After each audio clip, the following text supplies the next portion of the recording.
She had half a term under her belt. The school was still officially outstanding, and the empire ruled over for 25 years by the formidable Mrs. Pearson had not fallen. In fact, word had reached Jo that there were murmurs about her having made things even better. There was now more music, more outdoor learning, more pastoral care. Things were good, she acknowledged, slinging her bag over her shoulder, then locking her office and heading down the corridor to the staff room for the PTA meeting.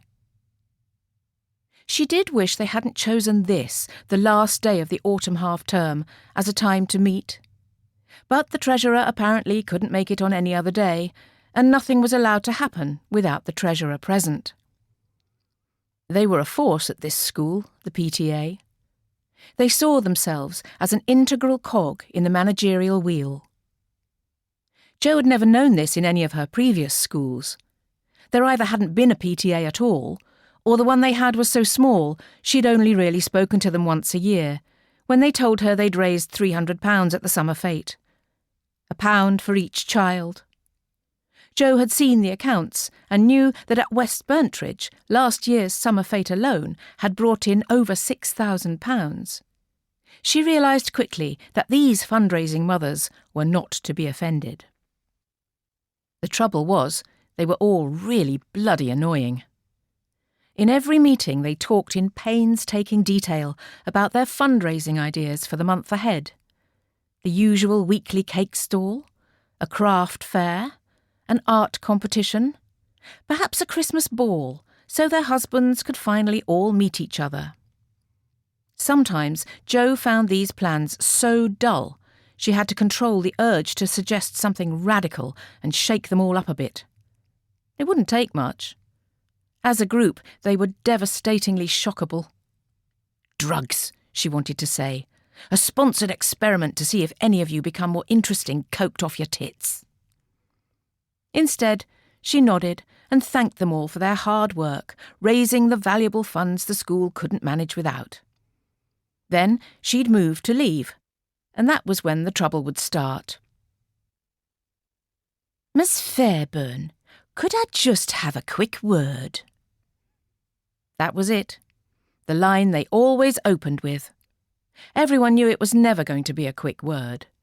It was going to be a lengthy 40,000 words, possibly stretched over several meetings for the next 6 months.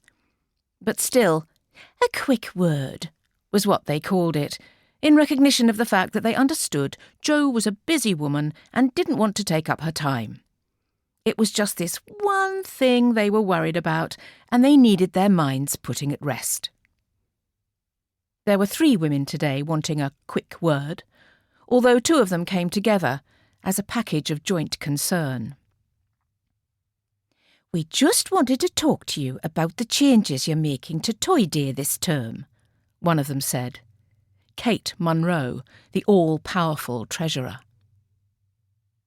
Toy Day was a cherished ritual at West Burntridge, a legacy Jo had inherited from Mrs. Pearson, but which she herself would rather do without.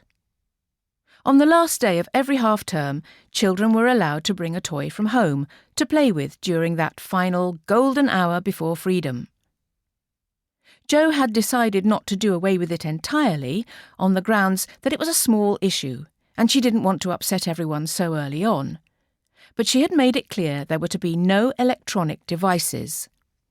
This, no doubt, would be Kate Munro's point of irritation.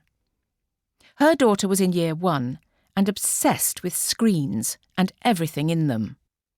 Already she had her own deeply obnoxious YouTube channel, in which she starred alongside her mother, the 2 of them dressed in sparkles and tiaras, performing god-awful karaoke. The Munro Girls. It made Jo want to vomit. She had little patience for a woman in her 40s calling herself girl, and even less for anyone who encouraged their child to dress and behave as a sex symbol. Jo smiled professionally. "OK, I'm all ears."